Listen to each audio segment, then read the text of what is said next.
সেখানে দুই ডানাওয়ালা পরী তাদের মেয়ে তিতলির সাথে হেসে হেসে গল্প করছে, মজা করছে। অনেক দিন আগেকার কথা। এক ঝড় বৃষ্টির রাতে শিমুলিয়া গ্রামের জঙ্গল থেকে বেরিয়ে আসে এক গলা ঘোমটা মাথায় এক নারী। তার কোলে একটি সদ্যজাত সন্তান। সে পৌঁছায় এক কাঠুরিয়া দম্পতির বাড়ির উঠানে। তারপর সন্তানটিকে তাদের দাওয়ায় নামিয়ে রেখে, চিন্তা করিস না, আমরা মাঝে মধ্যে এখানে এসে তোর সাথে দেখা করব, গল্প করব, দূর থেকে তোর সমস্ত খেয়াল রাখবো। আর তুই যখন বড় হবি, যখন তোর মহাজাগতিক শক্তি পূর্ণ লাভ করবে, তখন তোকে আমরা আবার আমাদের রাজ্যে ফিরিয়ে নিয়ে যাব।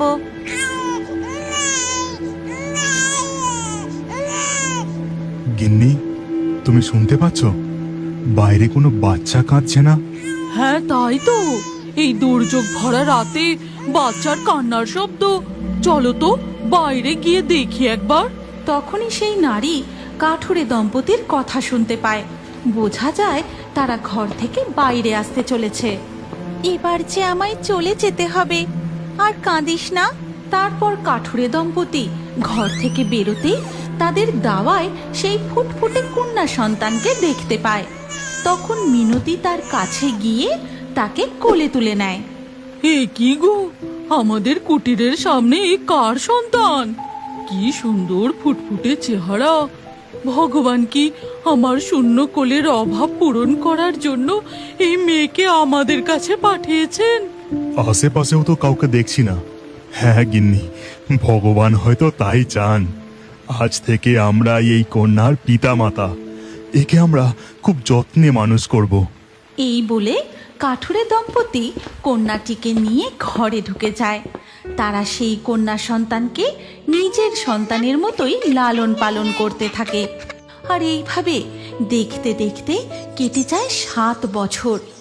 এমনই একদিন সকালে, মা, আমি খেলতে যাচ্ছি। আমার বন্ধুরা আমাকে কখন থেকে ডাকছে। তারা যে আমার জন্য অপেক্ষা করছে। ঠিক আছে তিতলি মা, কিন্তু সাবধানে, বেশি লাপালাপি দৌড়দৌড়ি করিস না। ঠিক আছে মা, এখন আমি চললাম। এই কথা বলে তিতলি মনের আনন্দে ঘর থেকে বেরিয়ে কিছুটা দূরে নদীর পাশে সেই গাছটায় চড়ে বসে। তারপর, আমরা কখন থেকে তোমার জন্য অপেক্ষা করছি। তুমি ছাড়া আমাদের খেলতে একটুও ভালো লাগে না। হ্যাঁ তিতলি, তুমি আমাদের সব থেকে প্রিয় বন্ধু। তোমার সাথে কথা না বললে আমাদের দিনই কাটে না। তখনই সেই পথ ধরে জঙ্গলে কাঠ কুড়োতে যাচ্ছিল তিতলির বাবা মা।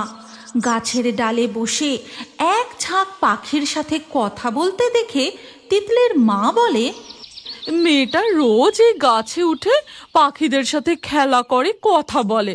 তুমি ওর জন্য এই গাছে বাঁশ দিয়ে একটা ঘর বানিয়ে দাও। তাতে মেয়েটা গাছ ঘরে বসে খেলতে পারবে, আর আমাদেরও চিন্তা কমবে। ঠিক বলেছ গিন্নি। তিতলি মায়ের জন্য আমি এই গাছে বাঁশ দিয়ে একটি গাছ ঘর বানিয়ে দেব। এই গল্পের পরবর্তী পর্ব যদি তুমি দেখতে চাও, তাহলে কমেন্টে নেক্সট পার্ট অবশ্যই লিখো।